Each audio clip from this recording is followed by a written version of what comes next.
नमस्कार, पॉजिटिव स्वर में आप सभी का स्वागत है। आइए देखते हैं दिन भर की कुछ खास खबरें, लेकिन सबसे पहले जान लेते हैं आज के मुख्य समाचार।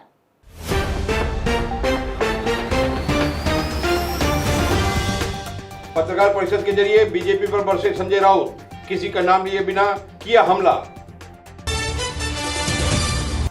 शिरडी पर आतंकी हमले की साजिश नाकाम, दुबई से पकड़े गए आतंकवादी।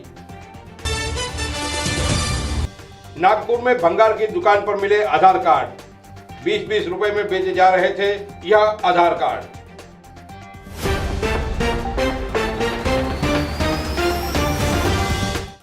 और अब खबरें विस्तार से। शिवसेना सांसद संजय राउत ने आज भारतीय जनता पार्टी पर जमकर हमला किया और कई आरोप भी लगाए। शिवसेना भवन में आयोजित इस पत्रकार परिषद में संजय राउत काफी तैश में नजर आए। आइए देखते हैं संजय राउत ने क्या कहा। त्या आक्रमणाविरुद्ध कोणीतरी रणशिंग फुंकायला हवं होतं, त्या आपण या ऐतिहासिक शिवसेना भवनाच्या वास्तूतून फुंकतोय। शिवसेना के प्रवक्ता और सांसद संजय राउत ने आज पत्रकार परिषद लेकर किरीट सोमैया के बेटे पर पीएमसी बैंक में मास्टरमाइंड घोटालेबाजों का साथ देने का आरोप लगाया। तकरीबन 1 घंटे तक चली पत्रकार परिषद में संजय राउत ने भाजपा नेता मोहित कंबोज पर कई आरोप लगाए, लेकिन पत्रकारों के सवालों का जवाब देने से राउत बचते रहे। कल संजय राउत ने कहा था कि वह भाजपा के 3.5 नेताओं का भंडाफोड़ करेंगे। इस बारे में आज संजय राउत ने चुप्पी साध ली। आज की पत्रकार परिषद के समय शिवसेना भवन के बाहर बड़ी संख्या में शिव सैनिक और महिला सैनिक एकत्र थे। पुलिस का भी खासा बंदोबस्त था।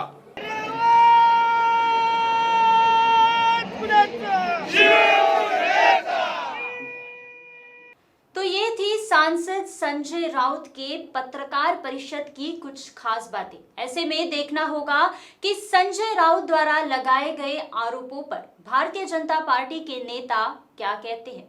अब बढ़ते हैं अगली खबर की ओर। महाराष्ट्र के प्रसिद्ध तीर्थ स्थानों में से एक शिरडी पर आतंकी हमले करने की साजिश रची जा रही है। दुबई से गिरफ्तार किए गए एक आतंकवादी से पूछताछ में ये बात सामने आई।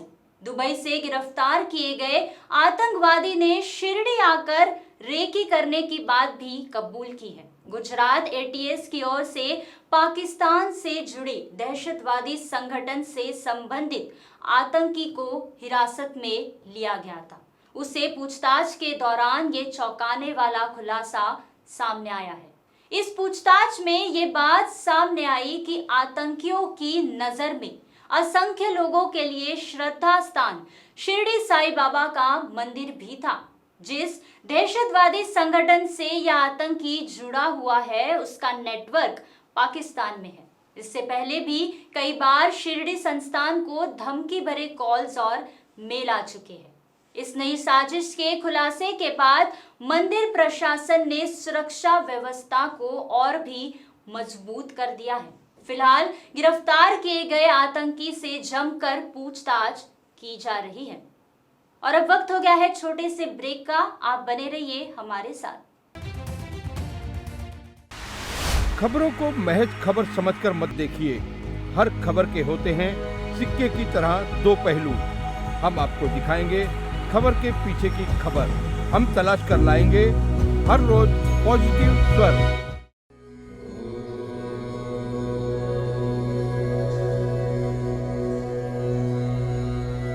भारतीय संस्कृति का अपना अलग अंदाज है। इसी अलग अंदाज का दूजा नाम है योग। योग जिसे हम योगा भी कहते हैं। शरीर की तंदुरुस्ती का घरेलू साधन है योग। हर तरह की बीमारियों को दूर रखता है योग। तो आइए हम आप भी अपनाएं योग, सीखें योग। ब्रेक के बाद एक बार फिर से आप सभी का पॉजिटिव स्वर में स्वागत है। अब खबर नागपुर से। आधार कार्ड जो देश भर में आम भारतीय की पहचान का सबसे बड़ा सबूत है। आधार कार्ड से हर नागरिक की अपनी अलग पहचान है, लेकिन महाराष्ट्र की उपराजधानी नागपुर में एक भंगार की दुकान में 100 से अधिक आधार कार्ड पाए गए। एक भंगार की दुकान में इतनी बड़ी संख्या में आधार कार्ड मिलने से हर जगह हड़कंप मच गया है। यह आधार कार्ड नागपुर के मेकोसाबाग इलाके में भंगार की दुकान में मिले थे। एक भंगार वाले के पास इतनी बड़ी संख्या में आधार कार्ड कैसे आए? इन आधार कार्डों का मालिक कौन है? क्या इस आधार कार्ड का दुरुपयोग हुआ है? इसकी जांच पुलिस कर रही है। ऐसा इसीलिए क्योंकि आधार कार्ड का गलत इस्तेमाल होने की स्थिति में संबंधित कार्ड धारक को बड़ा झटका लग सकता है। एक स्क्रॅप डीलर म्हणजे जरीपाटका पोलीस स्टेशनमध्येच आहे, मेकसबाग या ठिकाणी म्हणजे आधार कार्ड विकत आहे, नकली आधार कार्ड। तर आम्ही त्या घटनास्थळी ये भंगार वाला कचरे से आधार कार्ड मिलने की बात कहकर 20 रुपए में आधार कार्ड बेच रहा था।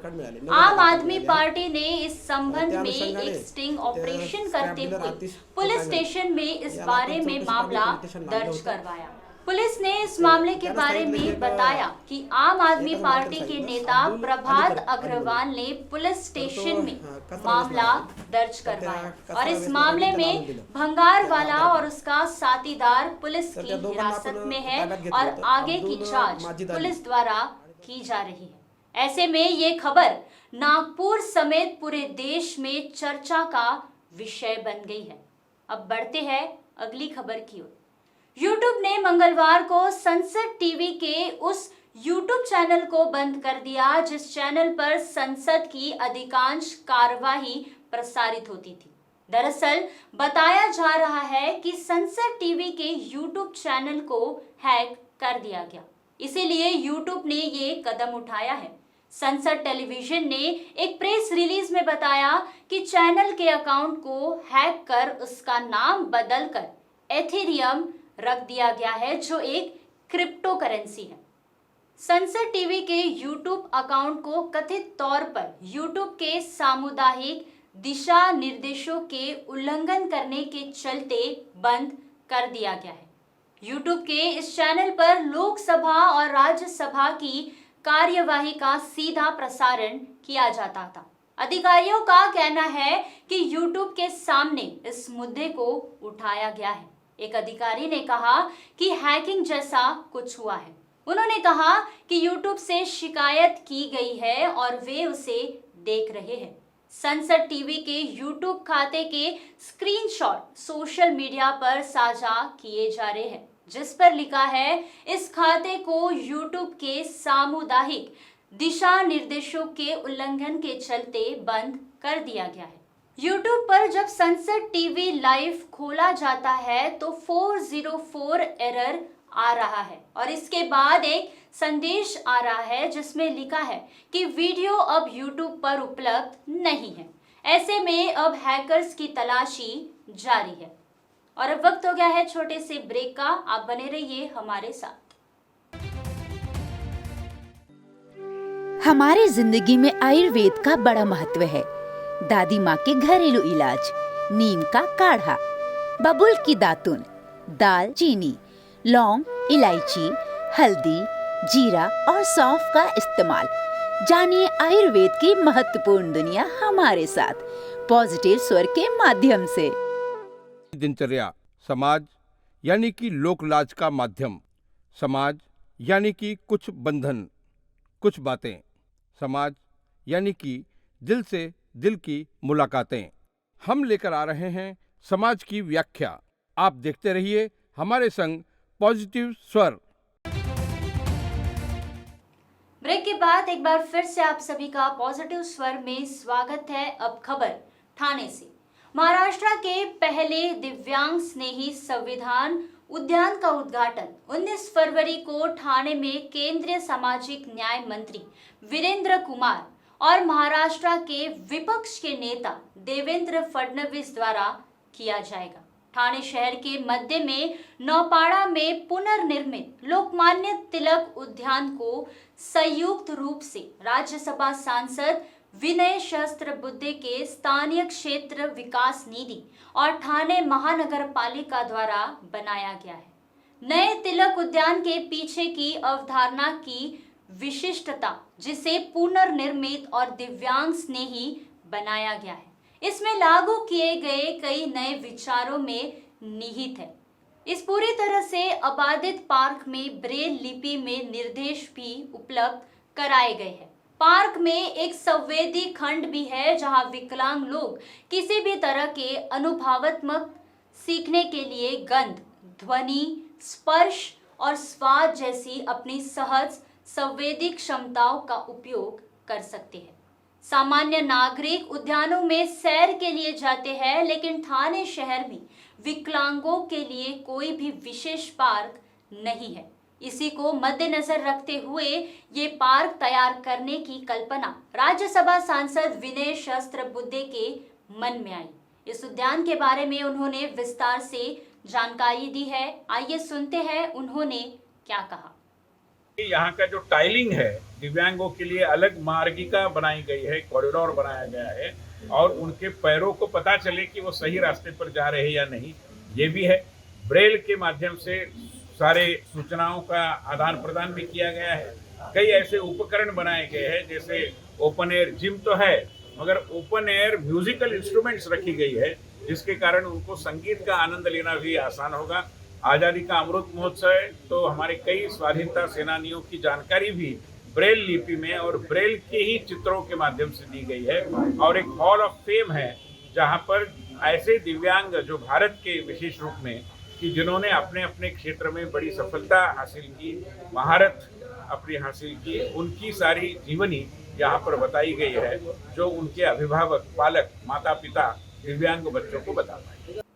इसके अलावा पार्क की विशेषताओं में से एक हॉल ऑफ फेम है, जिसमें विश्व प्रसिद्ध अपंग नायकों की तस्वीरों और संक्षिप्त आत्मकथाओं के साथ एक दीवार है। अब बढ़ते हैं अगली खबर की ओर। मुंबई पुणे एक्सप्रेस वे पर आज एक भयानक दुर्घटना हुई। ये दुर्घटना खोपोली के पास बोरघाट में हुई और इस दुर्घटना में 4 लोगों की मौके पर ही मौत हो गई और 3 अन्य गंभीर रूप से घायल हो गए। घायलों पर एमजीएम अस्पताल में इलाज चल रहा है। इस हादसे में एक ट्रक, एक कंटेनर, एक स्विफ्ट कार, एक आयशर टेम्पो और एक वेन्यू कार समेत 6 वाहन शामिल हैं। ये हादसा ट्रेलर का ब्रेक फेल होने से हुआ और 5 वाहन दुर्घटनाग्रस्त हो गए।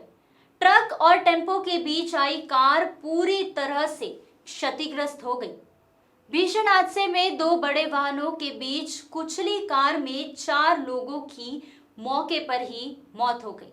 5 वाहनों के हादसे में कंटेनर चलती स्विफ्ट कार से जा टकराया। स्विफ्ट ने उसके सामने आयशर टेम्पो को टक्कर मार दी। टेम्पो ने उसकी अगली वेन्यू कार को जोरदार टक्कर मारी। स्विफ्ट में सवार सभी 4 यात्रियों की मौके पर ही मौत हो गई, जबकि टेम्पो की चपेट में आई कार में सवार 3 लोग मामूली रूप से घायल हो गए। टेम्पो की चपेट में आई वेन्यू कार ने आगे जा रहे कंटेनर को जोरदार टक्कर मार दी। हालांकि कंटेनर आगे चला गया। पीड़ितों की मदद के लिए highway police, delta force, angel system मौके पर पहुंची। मौके पर पहुंचते ही वाहनों को सड़क से हटवाया गया और फिलहाल इस रूट पर यातायात सामान्य हो गई है। जाते जाते एक बार फिर से नजर डालते हैं आज के मुख्य समाचार पर।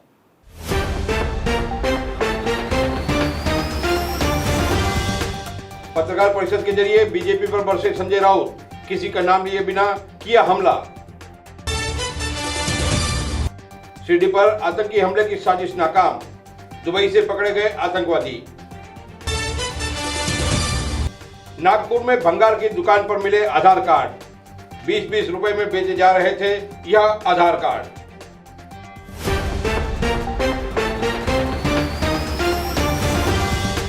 तो ये थी दिन भर की कुछ खास खबरें। आप देखते रहिए पॉजिटिव स्वर और हमें सब्सक्राइब करना ना भूलें।